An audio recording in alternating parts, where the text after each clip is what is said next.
واسا کے بل آنا شروع ہو گئے بڑے بڑے بھاری بھاری، کہیں سے بھی قوم کو مت چھوڑو۔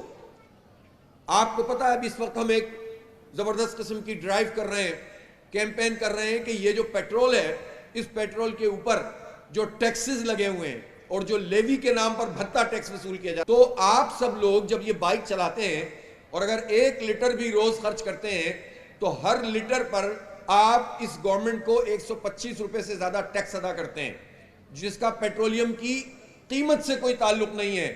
ہمارے پرائم منسٹر صاحب اور وزیر کہتے ہیں کہ چونکہ دنیا کے حالات خراب ہو گئے، جنگ ہو گئی، تو ہم نے پیٹرول کی قیمت بڑھا دی کہ عالمی مارکیٹ میں قیمتیں بڑھ گئی ہیں، لیکن یہ جھوٹ بولتے ہیں، دھوکہ دیتے ہیں۔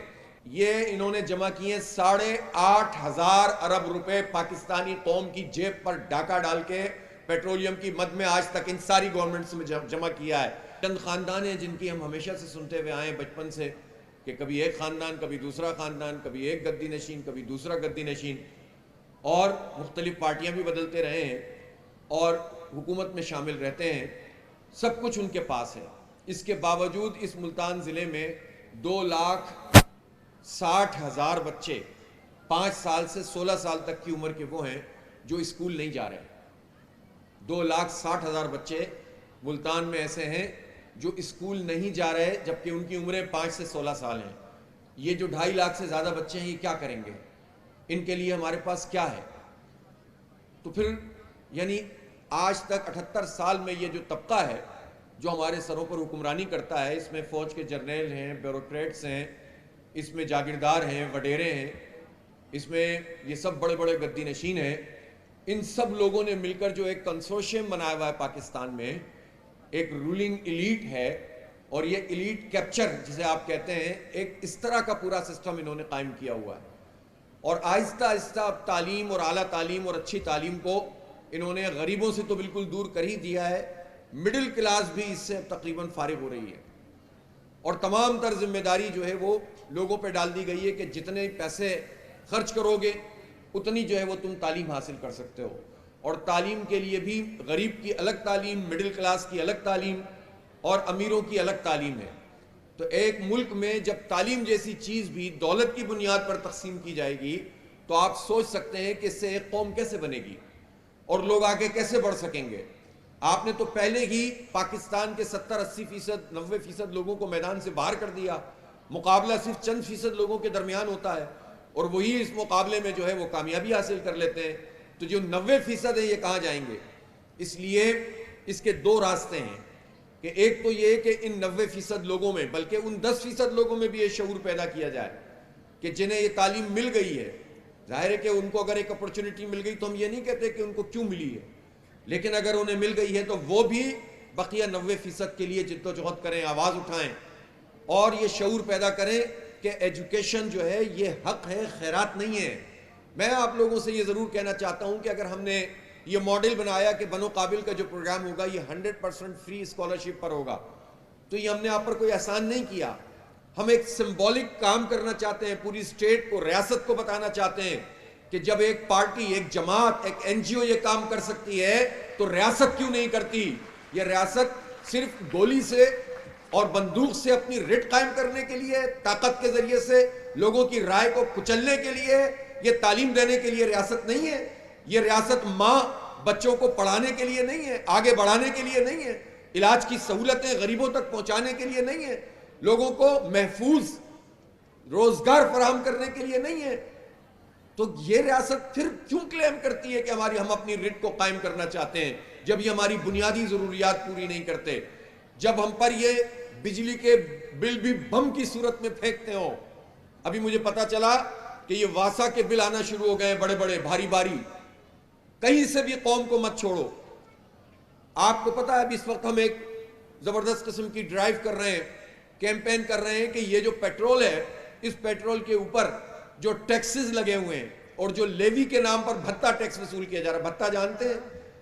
کراچی کے لوگ بہت اچھی طرح جانتے ہیں، کراچی میں بھتہ وصول کیا جاتا تھا گلی گلی، محلے محلے، اور یہ سلسلہ پھر پورے ملک میں بھی چلنے لگ گیا بڑی حد تک، لیکن وہاں بھتہ سسٹم چلتا تھا کہ اتنے پیسے دو، اور فطرہ سسٹم چلتا تھا کہ فطرے کی پرچیاں دے دیتے تھے، اور وہ پرچیاں جو ہے وہ پھر لوگ مجبوراً ان کو پیسے دیتے تھے ورنہ ان کے اوپر ٹارچر کیا جاتا تھا.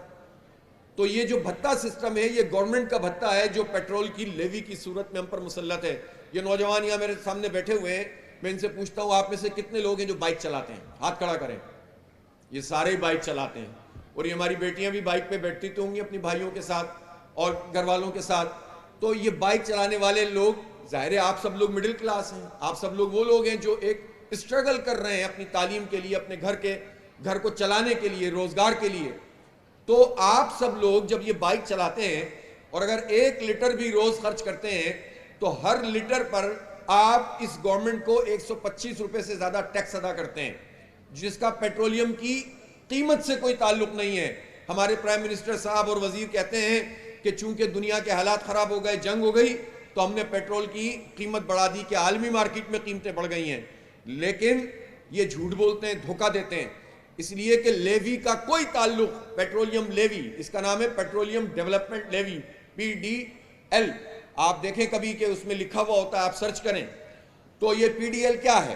یہ PDL اس لیے لگائی گئی تھی, نوجوانوں تمہیں سمجھنا چاہیے, شعور حاصل ہونا چاہیے کہ یہ اس لیے لگائی گئی تھی لیوی تاکہ پاکستان میں جو ہماری صلاحیت ہے ریفائنریز کی اور اسٹوریج کی وہ بڑھائیں, ہم انہانس کریں. اور جب سے یہ لیوی لگی ہوئی ہے آج تک کی تاریخ میں آپ کے خیال میں کتنے پیسے جمع کیے ہوں گے پاکستانی نوجوانوں سے, قوم سے؟ کیا خیال ہے آپ کا؟ کتنے ارب روپے؟ کوئی گیس بتائیں جناب. 20 ارب, 200 ارب, 2000 ارب. 1 ارب میں کتنے کروڑ ہوتے ہیں؟ 100 کروڑ ہوتے ہیں. تو پھر یہ انہوں نے جمع کیے 8,500 ارب روپے پاکستانی قوم کی جیب پر ڈاکہ ڈال کے پیٹرولیم کی مد میں آج تک ان ساری گورنمنٹس میں جمع کیا ہے. ہر لیٹر پر ہم 150-125 روپے جو ہے وہ ٹیکس ادا کرتے ہیں, غریب لوگ بھی کرتے ہیں. آپ کی آمدنی تو ٹیکسیبل نہیں ہے لیکن آپ بھی ٹیکس دیتے ہیں, اور ایک ٹیکس نہیں دیتے آپ, پتہ نہیں 36 جگہوں پر, موبائل کے کارڈ پہ بھی ٹیکس دیتے ہیں, بجلی کے بل میں بھی ٹیکس دیتے ہیں, گیس کے بل میں ٹیکس دیتے ہیں, کھانے پینے کی چیزوں میں ٹیکس دیتے ہیں. تو جو پاکستان کا ایک بڑا طبقہ, 40% لوگ تو غربت کی لکیر سے نیچے زندگی گزارتے ہیں, یہ طبقہ جس پر ٹیکس لاگو نہیں ہوتا وہ اپنی آمدنیوں کا آدھا گورنمنٹ کو ٹیکس دینے میں لگاتا ہے, اور اس ٹیکس سے جو آمدنی گورنمنٹ کو ہوتی ہے اس میں وہ کام نہیں کرتے جو انہیں کرنا چاہیے.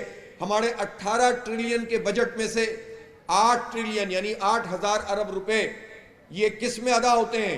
یہ قرضوں کی ادائیگی میں, بلکہ قرضوں کے سود کی ادائیگی میں ادا ہوتے ہیں. اصلی قرضہ تو بڑھتا چلا جاتا ہے.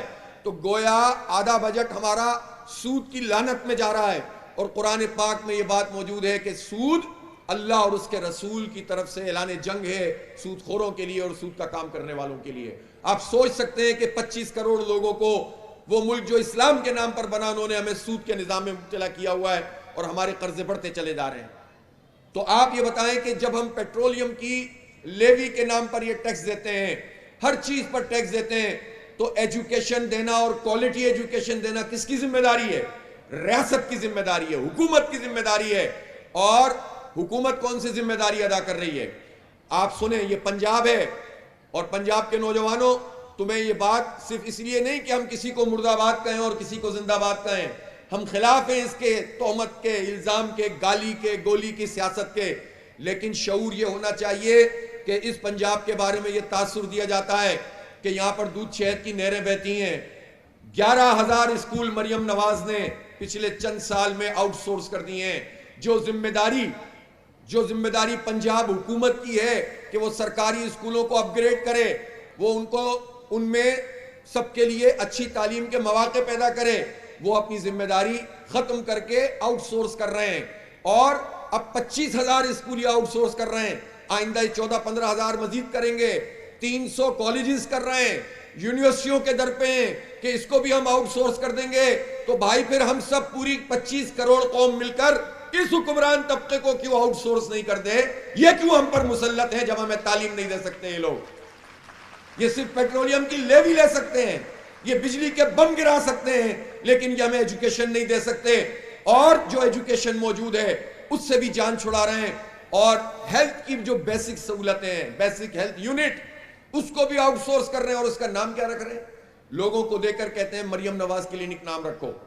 آپ سوچیں تو صحیح، قوم کے بچے وہ تعلیم سے محروم، اور یہ اپنے 11 ارب روپے کے جہاز خرید رہے ہیں، نئے نئے ہماری سی ایم صاحبہ نے خریدے ہیں۔ تو یہ جو دوہرا نظام ہے، جھوٹ کا نظام، دھوکے کا نظام، یہ نہیں چل سکتا زیادہ۔ اس لیے اس شعور کو پروان چڑھائیں کہ ایجوکیشن یہ ہمارا رائٹ ہے، یہ کوئی ایسی خیرات نہیں ہے جو ہمیں حکومت دے اور ہم پر احسان جتائے۔ یہ حکومت کا کام ہے کہ سب کو، غریب ہو، امیر ہو یا مڈل کلاس، سب کو ایک جیسی تعلیم ملنی چاہیے۔